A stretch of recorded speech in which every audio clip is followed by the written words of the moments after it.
रात को नींद नहीं आ रही थी तो बेचैनी में करवटें बदल कर थक गई तो उठकर लैपटॉप खोल कर बैठ गई। अचानक मेरी दृष्टि मैसेज रिक्वेस्ट पर चली गई। किस अनजान का है। देखने के लिए मैंने क्लिक किया। लिखा था, यदि मैं गलत नहीं हूँ तो आप पाखी त्रिपाठी हैं ना। आपकी प्रोफाइल फोटो देखकर कुछ कुछ चेहरा पहचान में आ रहा है। वही जो 40 साल पहले मुंबई में रहती थी। आपकी बहन का नाम गीता था और भाई का नाम गौतम। मैं श्याम गुप्ता हूँ, आपके पिताजी के मित्र का बेटा। यदि आपको याद हो तो मैं एक बार आप अपने माता पिता के साथ आपके घर आया था और हम साथ साथ मुंबई में घूमने गए थे। मेरी प्रार्थना है कि यदि आप मुझे पहचान गई हैं तो जवाब अवश्य दीजिएगा। अरे यह तो श्याम है। मेरी हल्की सी चीख निकल गई। दिल की धड़कनें तेज हो गई। अकारण ऐसा लगा जैसे मैं चोरी करते पकड़ी गई हूँ। देखा, पति गहरी नींद में सो रहे थे। मेरे नाम के साथ मेरा सरनेम विवाह के बाद बदलकर मिश्रा लिखा था। उसके बाद भी वह मुझे पहचान गया था। उसके नाम पर मेरी दृष्टि जम सी गई है। जवाब देने के लिए जैसे ही एक्सेप्ट पर क्लिक करने लगी, मन के अंदर से आवाज आई, सोच लो पहले, क्या ठीक रहेगा। उसका नाम देखकर तो तुम्हें इतना अपराध बोध हो रहा है। उससे संपर्क रखने के बाद क्या होगा। तुम्हारी सुखी गृहस्थी है, वह भी शायद इसी स्थिति से गुजर रहा होगा। कोई फायदा नहीं है दोबारा अतीत की गहराइयों में गोते लगाने से। विवाह के बाद यह रिश्ता मानसिक उलझनों को क्यों न्योता देना। मैं थोड़ी देर के लिए सोच में पड़ गई। आरंभ से ही मैं दिल और दिमाग के मामले में बहुत संतुलित रही हूँ। मैं अपनी उंगलियां क्लिक पर से हटा ली, लैपटॉप बंद किया और बिस्तर पर आकर लेट गई। तुम्हें इतना लंबा चौड़ा परिचय देने की आवश्यकता क्यों पड़ गई श्याम।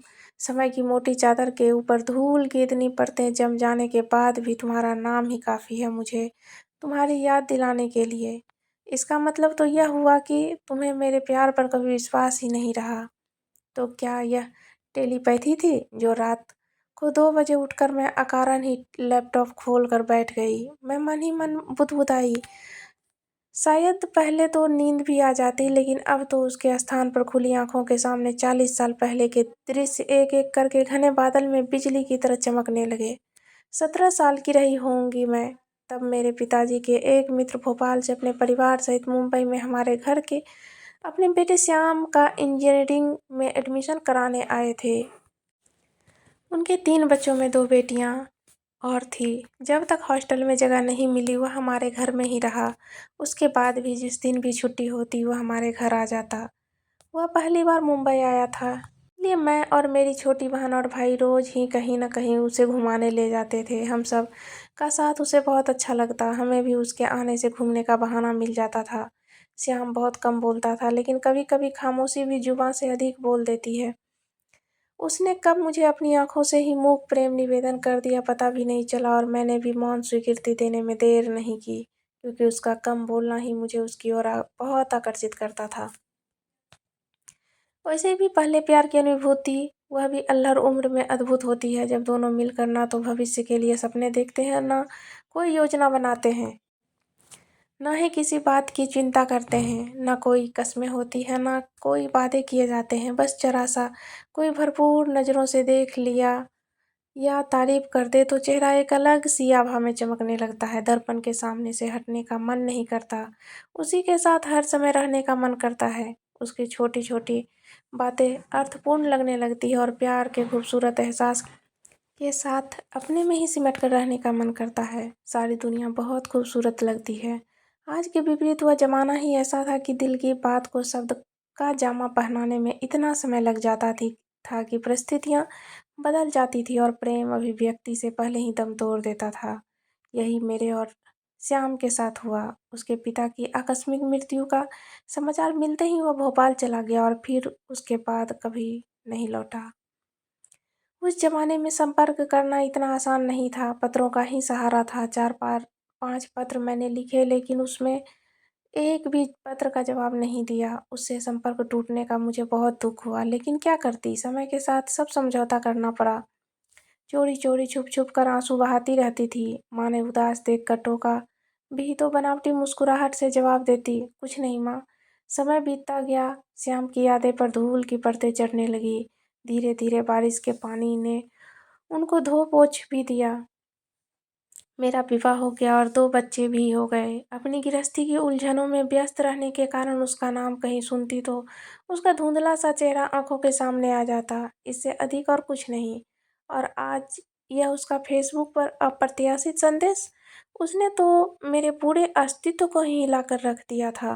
पूरे बदन में जैसे बिजली सी कौंध गई थी। इसी को तो पहले प्यार की भूति कहते हैं, जो उम्र के इस पड़ाव में भी नहीं बदलती।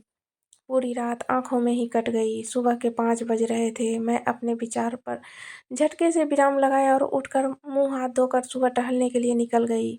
लौटकर थकान और रात भर न सोने के कारण सोफे पर ही अधलेटी होकर गहरी निद्रा की गोद में समा गई और तब जागी जब पति ने आकर उठाया और कहा, यहाँ कैसे सो गई? उठो, 9 बज गए हैं। मैं हड़बड़ा कर उठी और रात की घटना याद करके ऐसा लगा जैसे कोई सपना देखा हो। श्याम के संदेश ने मेरे मन में हलचल तो मचा दी थी, लेकिन अपने निर्णय पर अडिग रहकर उसके संदेश का उत्तर नहीं दिया। यह क्या 4 दिन बाद ही फिर वही संदेश। इस पर मेरा मन डोल गया और मैं अपने मन को समझाया, बात करने में हर्ज ही क्या है। देखूं तो सही वह क्या कहना चाहता है। इतने सालों बाद उसके जीवन में क्या परिवर्तन आया है। मैंने एक्सेप्ट पर क्लिक किया और जवाब में थोड़ा बनावटी रोष दिखाते हुए लिखा, हाँ तुमने सही पहचाना, मैं पाखी त्रिपाठी ही हूँ। इतने सालों बाद तुम्हें मेरी याद कैसे आई? याद तो उसकी आती है जिसे भूला गया हो। मैं तो तुम्हें कभी भूला ही नहीं। उसने सादगी से जवाब दिया। यह अप्रत्याशित उत्तर सुनकर अपनी बढ़ी हुई धड़कनों को कंट्रोल करके मैंने उसी अंदाज में पूछा, फिर मेरे पत्रों का जवाब क्यों नहीं दिया? पिताजी के देहांत के बाद घर की पूरी जिम्मेदारी मेरे ऊपर आ गई थी।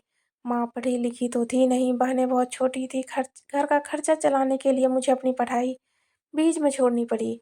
जीवन को नए सिरे से जीना था। पिताजी के रिक्त स्थान पर मुझे मेरी योग्यता अनुसार नौकरी तो मिल गई, लेकिन वेतन इतना कम मिलता था कि घर का खर्चा चलाना भी कठिन था। उस समय इतनी उलझने के बीच तुम्हारे पत्रों की भाषा समझने वाला कोमल दिल पाषाण की तरह कठोर हो गया था।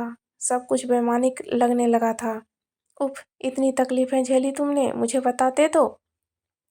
मैंने उदास मन से उत्तर दिया तो उसने बीच में ही बात काट कर लिखा, क्या फ़ायदा होता? तुम्हें भी दुख पहुँचता। जब पूरा भविष्य ही अंधकारमय लग रहा था तब अपनी खुशी के बारे में मैं तो सोच भी नहीं सकता था। लेकिन 2 साल बाद मैं ऑफिस के काम से मुंबई गया तो तुम्हारे घर भी गया था। लेकिन तब तक तुम लोग वहाँ से जा चुके थे। उसके बाद कैसे संपर्क करता तुमसे? काश उस ज़माने में भी मोबाइल होता तो कितना अच्छा होता। हाँ, पिताजी का ट्रांसफ़र हो गया था। मैंने लंबी सांस लेते हुए कहा, और तुम कैसी हो? ठीक हूँ, फिर बात करते हैं। मेरा मन अजीब सी उदासी से घिर गया था, इसलिए मैंने संक्षिप्त उत्तर दिया और ऑफलाइन हो गई। मन बहुत उदास हो गया था, आंखों में आंसू छलछलाए। सोचने लगी, तकदीर भी क्या-क्या रंग दिखाती है। कोई भी घटना कारण नहीं घटती। श्याम मेरी फ्रेंड लिस्ट में स्थान ले चुका था। 3-4 बार की चैटिंग से ही हमने एक दूसरे के परिवार के बारे में काफ़ी कुछ जान लिया था। उसकी 2 बेटियां ही थी, पत्नी बहुत अच्छी थी, लेकिन मेरा स्थान उसके जीवन में रिक्त ही रहा। यही मेरे साथ भी हुआ था।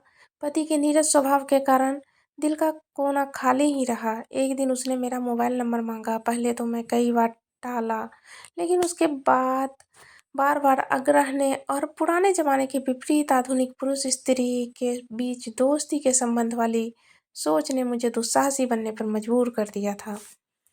इतने वर्षों बाद जब उसकी आवाज़ मैंने फ़ोन पे सुनी तो लगा कि मूक प्रेम निवेदन मुखारित हो गया था। उसने पहली बार अपने प्यार को शब्दों का जामा पहनाया। मैं निःशब्द होकर उसकी बातें सुनती रही। उसने मुंबई में मेरे साथ रहते हुए क्या-क्या अनुभव किया सब बताया। फिर मैंने भी उसके प्रति अपनी चाहत का इज़हार किया। समय के अंतराल में अल्हड़ प्रेम की नदी ने परिपक्व दोस्ती के समुद्र का रूप ले लिया। इसमें ठहराव था, गहराई थी। इसका पूरा श्रेय श्याम को जाता है, जिसने मेरे पूरे अस्तित्व को ही अपने में समेट लिया था। उम्र के इस पड़ाव में जब मैं वैवाहिक जीवन के कर्तव्यों का बोझ ढोते-ढोते थक गई थी, शरीर में स्थिरता आने के कारण जीवन खालीपन और नीरसता से व्याप्त हो गया था। वह श्याम की बातों ने सरसता नई ऊर्जा और उमंग से सरोवार हो गया। जब वह कभी कहता, "पाखी तुम्हारी हँसी बहुत प्यारी है", या मेरी फ़ोटो देखकर कहता, "आज भी तुम उतनी ही खूबसूरत लगती हो", तो मुझे अपने पर गर्व होने लगता। यह सोचकर कि आज भी मैं किसी की यादों में बसी हूँ, मुझे अपना पूरा अस्तित्व ही महत्वपूर्ण और अर्थहीन लगने लगता। हम दोनों ने एक दूसरे को देखने की स्वाभाविक इच्छा प्रकट की तो मेरे कुछ कहने से पहले ही उसने कहा, मैं कभी इंदौर किसी काम से आया तो तुमसे ज़रूर मिलूँगा। मेरे एक दो दूर के रिश्तेदार वहाँ रहते हैं, जहाँ चाह वहाँ राह वाली कहावत चरितार्थ करते हुए वह वक्त भी आ गया जब किसी विवाह समारोह में आने का निमंत्रण मिलने पर वह इंदौर आया। वो समय निकाल कर मेरे घर भी अपनी पत्नी के साथ आया। मेरे पति घर पर ही थे। 2 घंटे हमने एक साथ बिताए। हमारे लिए कितना कठिन था एक दूसरे के सामने औपचारिकता का नाटक करना।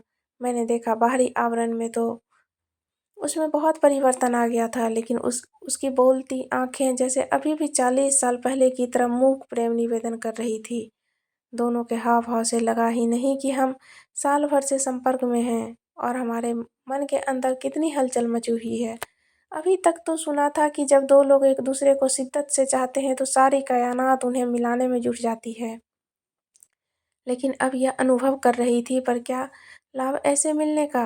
परिस्थितियाँ बदल गई है। विवाह के बाद ऐसे रिश्ते अनैतिक माने जाते हैं, लेकिन विवाह तो एक समझौता होता है। प्यार का एहसास तो इस रिश्ते से बहुत परे होता है। फिर इसको समाज ने अनैतिकता के दायरे में क्यों रखा? शरीर कैद हो सकता है, लेकिन एहसास के पंख होते हैं। वह तो कभी-कभी आज़ाद होकर खुले आसमान में विचरण करने लगता है। मैं मन ही मन बुदबुदाई। वैसे भी मैं आरंभ से ही खुले विचारों की रही हूँ। पति परमेश्वर वाली मानसिकता संकीर्णता मुझे पसंद नहीं। श्याम ने मेरी इस सोच को और भी हवा दे दी थी। वह चला गया, लेकिन अपने पीछे एक एहसास छोड़ गया जो किसी रिश्ते का मोहताज नहीं था, जिसकी प्रतिक्रिया स्वरूप हम दोनों के बीच की दूरियां अर्थहीन हो गई थी। मशहूर गीतकार गुलजार ने प्यार की परिभाषा को अपने एक गीत में बहुत भावपूर्ण तरीके से अभिव्यक्त किया है। सिर्फ एहसास है, ये रूह से महसूस करो प्यार को, प्यार ही रहने दो, कोई नाम न दो।